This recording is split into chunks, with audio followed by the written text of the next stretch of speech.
मित्रों नमस्कार।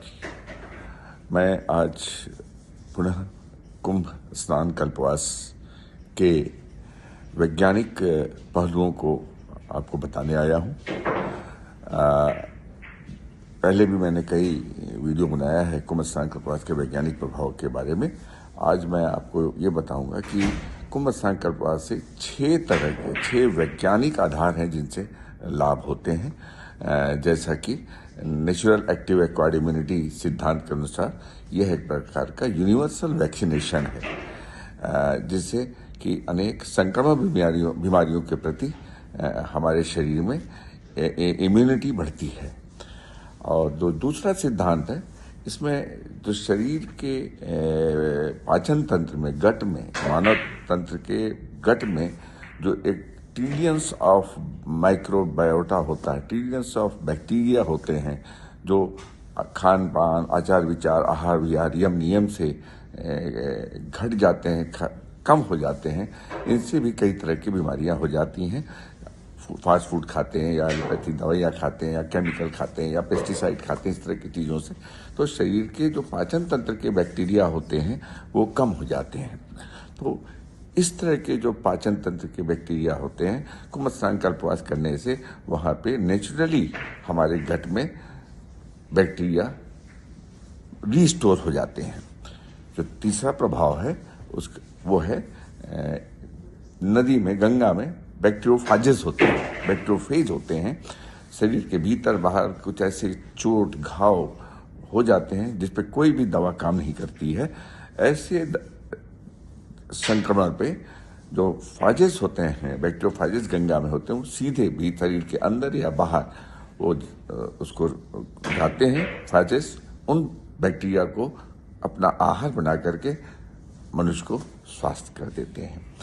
चौथा जो एक बहुत बड़ा कारण है, तो जो वहाँ पे तनाव जनित बीमारियाँ होती हैं, जैसे अनिद्रा, हृदय रोग, डायबिटीज, ब्लड प्रेशर, ये वहाँ के कुंभ स्नान कल्पवास के जीवन शैली से ये अपने आप तनाव कम हो जाता है। लोग डिटैच हो जाते हैं घर द्वार से, सांसारिक मोहमाया से अटैच हो जाते हैं, अध्यात्म से, और इस तरह की व्याधियों से भी लाभ हो जाता है।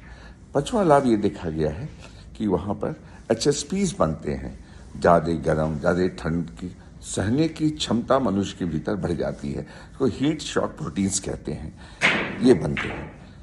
और छठवां जो एक लाभ है, साइकोसोमेटिक इलनेस। कई बीमारियां होती हैं जो मानस जनित होती हैं, पुरानी होती हैं, क्रॉनिक होती हैं, जिससे शरीर में व्याधि बन जाती है, जिससे साइकोसोमेटिक इलनेस हो जाती है।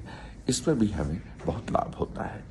इसके अलावा जो एस्ट्रोलॉजिकल लाभ है, वहाँ पे जो मकर, बृहस्पति, इस तरह के जो ग्रहों के, नक्षत्रों के कारण वहाँ एक विशेष प्रभाव, रेडिएशन इफेक्ट पड़ता होगा वहाँ के वातावरण पे, वहाँ के जीवन शैली पर, जिस पे अन्वेषण करने की आवश्यकता है।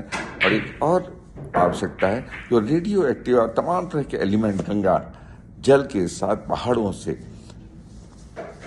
गंगा जल ले आते हैं, उनके भी विभिन्न लाभ मनुष्य के स्वास्थ्य पे पड़ता होगा। अब मैं आपको जो दूसरा बायोटा रिस्टोर के बारे में बताया, गट के भीतर, आपको बताता हूँ।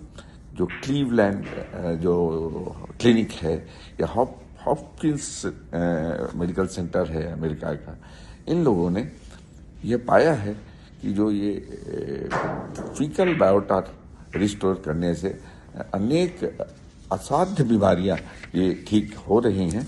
और जिन बीमारियों को वो क्लेम कर रहे हैं जो इससे ठीक होने के लिए, उसमें डाइजेस्टिव सिस्टम की बीमारियां, मेटाबॉलिज्म संबंधित बीमारियां, इम्यून सिस्टम बीमारियां को वो बताते हैं। इसमें बहुत ही लाभ हो रहे हैं। क्रॉन्स डिजीज या इरिटेबल बाउल सिंड्रोम या इन्फ्लेमेटरी बाउल डिजीज के अलावा liver disease, diabetes, allergies, autism, anxiety, depression, multiple sclerosis जैसे तमाम बीमारियों पर जो फीकल बायोमास ट्रांसप्लांट जो थेरेपी है, जिसको ये कहते हैं फीकल बायोमास ट्रांसप्लांट थेरेपी, जिसमें कि विस्था को, पूप को या मल, उत्सर्जित मल को कैप्सूल के फॉर्म में या एनीमा के फॉर्म में ये मनुष्य को दिया जाता है। इसके लिए यूएस एफडीए भी प्राप्त हो चुका है और जिसके लिए ओरल कैप्सूल बनता है जिसका SCR 109 पेटेंट संख्या है। और जो एनिमा बनाया गया है रेबियोटा, वो भी FDA यूएस से अप्रूव्ड है। तो कहने का तात्पर्य मैं इसके फीकल बायोमास ट्रांसप्लांट पे जोर दे रहा हूँ क्योंकि इससे होता ये है कि जो कुंभ के साथ कैसे जोड़ना चाह रहा हूँ, क्योंकि इसमें ये देखा गया है कि जो ऋषि मुनि शाही स्नान होते हैं, करोड़ों लोग स्नान करते हैं, श्रद्धालु स्नान करते हैं, वहाँ रहते हैं, तो उनके शरीर से उत्सर्जित मल में जो बैक्टीरिया होते हैं, मल तो वहीं छूट जाता है, बैक्टीरिया हवा पानी जंतु के माध्यम से गंगा जल में आ जाते हैं। उसको स्नान करने से, मनुष्य के बाहर से आचमन करने से शरीर में चले जाते हैं और उससे वही लाभ मिलता है जो फीकल बायोमास ट्रांसप्लांटेशन से आधुनिक मेडिकल साइंस कह रही है।